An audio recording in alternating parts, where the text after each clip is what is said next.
јас, Марија и Тамара отидовме во Америка и не снимаше сите три како се снаоѓаме во животот таму и имавме три различни приказни, спонтано излегоа, затоа што сме отишле со различни цели. Мојата цел беше да најдам некое студио каде што би била нели као апрентис и таму да учам.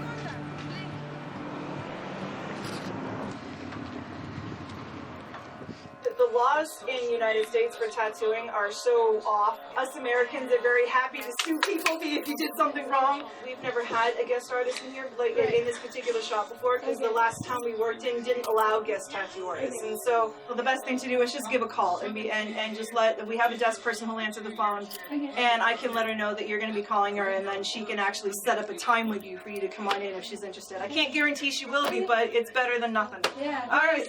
At least they'll come to get a tattoo. Exactly. We will be glad to help you with that. I know, right? All right. Okay. Have a good day, hon. Bye.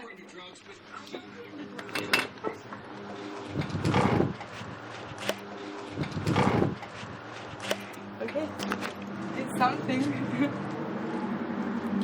We'll see. Не најдов. Не најде? Затоа што не те примија никаде? Нигде не ме примија. Имав истетовирано можда неколку татуажи, ама јас сама не би се примила со тие татуажи да си дојдам во моето студио сега. Ама секако си најдов јас, си нарачав машинки за тетовирање и тетовирав на себе, мислам има на видеото таму, на филмот како се тетовирам јас, тетовирав другарки, тетовирав различни луѓе други што ги запознавме по патот, така што не е дека не тетовирав, ама не тетовирав во студио. Се учев. Добре, ако дојде Тамара, ќе ја прашаме каде може да се види тој филм, затоа што Work and Travel нема никој што бил на Work and Travel, а не се вратил со некакво скрос откачано искуство. Мислам дека тоа е војска на нашето време. Да. Зависно. Кој јас не сум била, жалам, зашто работев тука тогаш, ама сите што доаѓаа, што се враќа, има некој скрос откачани приказни, така да интересно искуство. Да, дефинитивно имаме многу приказни од тој период.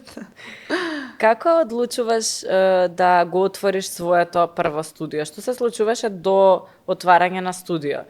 Каде вежбаше, каде веќе ти тргна, како почна да те примаат во нели? Значи прво учев, бев како апрентис во едно друго студио. Потоа бев во Америка, во меѓувреме тој период се запознав со Блажа, сега што ми е мачи што го имаме нели заедно Nameless Tattoo студио. Кога го запознав него, он беше на ликовна академија, он не тетовираше. И на почетокот беше многу скептичен во однос на тој занае, да речем, затоа што го доживуваше како пресликување на цртежи. И тоа за него не беше уметност. Да прецртуваш нешто на некоја кожа, повеќе нели го доживува како занаед само. Меѓутоа кога проба, уште од првата негова татуажа е на мене. И беше многу добро. И он вежбаше на тебе, значи пола од татуажите се вежба. Да, на нозете. Овој дел од колена до тука се вика The Graveyard.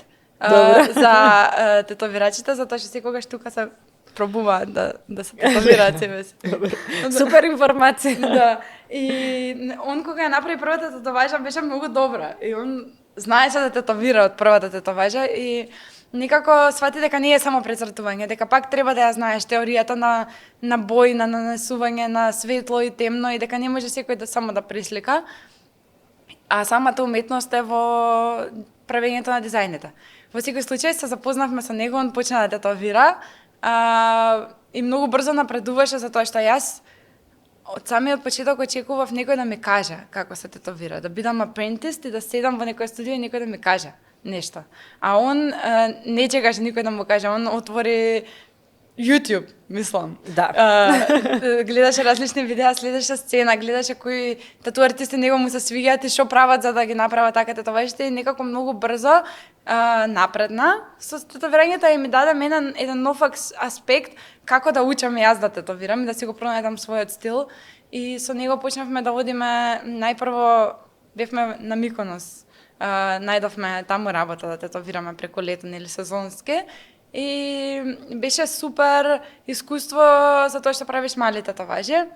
Колку време бевте таму? Па едно лето. Да. Не знам, сезоната ја фативме, јули, август, не знам, не се сеќам точно, 2-3 месеци. И правиш многу татоважи, мали татоважи брзо и многу брзо го вежбаш твојот креативен мускул, да речем. Мислам, си ја вежбаш раката да тетовираш. И со заработката од првото лето решивме да го отвориме нашето прво студио.